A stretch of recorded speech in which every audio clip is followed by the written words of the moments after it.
Hizi ni sababu kuu 5 zinazopelekea mwanaume kushindwa kudumu kwenye tendo la ndoa.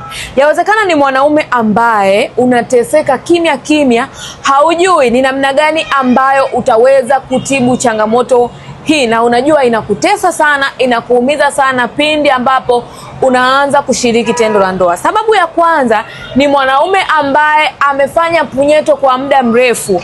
Hii inatokana na kwamba mwanaume unapofanya punyeto unapelekea ile mishipa inakuwa inalegea, ndipo ambapo hupelekea mwanaume kukosa hamu ya tendo la ndoa, mwanaume uume kusimama legelege, mwanaume kumwaga mapema, mwanaume kushindwa kufika kileleni, lakini pia hii inapelekea mwanaume kushindwa kudumu kwenye tendo la ndoa. Ndipo unakuta mwanaume baada ya dakika chache tu utakuta anapata usingizi mzito sana, hawezi kuendelea na tendo la ndoa. Lakini sababu nyingine ambayo inapelekea mwanaume kushindwa kudumu kwenye tendo la ndoa ni magonjwa ya mfumo wa damu. Hapa tunaangalia mwanaume ambaye ana presha, ana kisukari, ana bawasiri. Hizi ni changamoto ambazo zinampelekea mwanaume kushindwa kudumu kwenye tendo la ndoa, kwa sababu damu ndio ina uwezo mkubwa wa kusababisha mwanaume uume uweze kusimama vizuri, damu iweze kuflow vizuri, ili ule uume uweze kuwa na nguvu,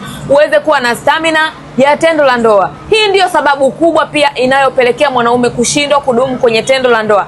Lakini pia sababu ya 3 ambayo inapelekea mwanaume kushindwa kudumu kwenye tendo la ndoa ni msongo wa mawazo. Hapa moja kwa moja unaenda kuathiri psychology yako, manake moja kwa moja unapopitia hii changamoto, manake unaharibu kila kitu, kwa sababu mawazo ndiyo yanapelekea mwanaume kukosa kabisa hamu ya tendo la ndoa. Ndipo ambapo unakuta mwanaume hawezi hata kusimamisha kwenye tendo la ndoa. Uonapo hii pia ni changamoto ambayo pia inapelekea mwanaume kushindwa kudumu kwenye tendo la ndoa. Sababu nyingine ni magonjwa kama tezi dume. Unapogundua kwamba mwanaume una tatizo la tezi dume, unakojoa mara kwa mara, hasa nyakati za usiku, unatumia nguvu nyingi sana kupushi mkojo ili uweze kutoka, lakini pia mkojo unakuwa unausubiri kwa muda mrefu sana, ujue ni kwamba hizi ni changamoto pia ambazo zinakupelekea mwanaume ushindwe kudumu kwenye tendo la ndoa. Sababu nyingine ambayo inapelekea mwanaume kushindwa kudumu kwenye tendo la ndoa ni changamoto ya bawasiri. Bawasiri ni kinyama kinachoota sehemu ya haja kubwa.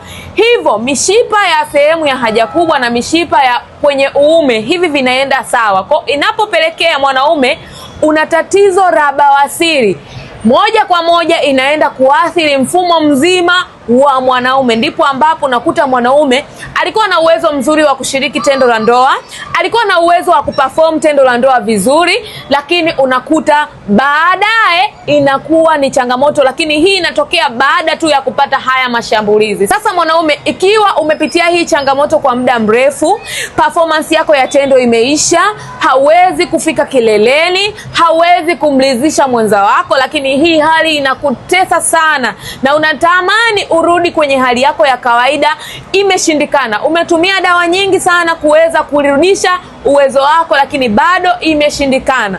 Leo Upendo Afya Point amekuandalia package ambayo itakusaidia wewe mwanaume kuweka vizuri mfumo wako wa damu ili uume uweze kusimama vizuri. Lakini pia nimekuandalia package ambayo itakusaidia mwanaume kuweza kurudisha uwezo wako kitandani, kwa sababu tunaamini kwamba tendo la ndoa ndio kila kitu katika mwanaume. Mwanaume endapo itapelekea utashindwa kusimamisha, hii itakuwa ni changamoto kubwa sana. Sasa usisite kuwasiliana nasi ili tuweze kukupa program maalum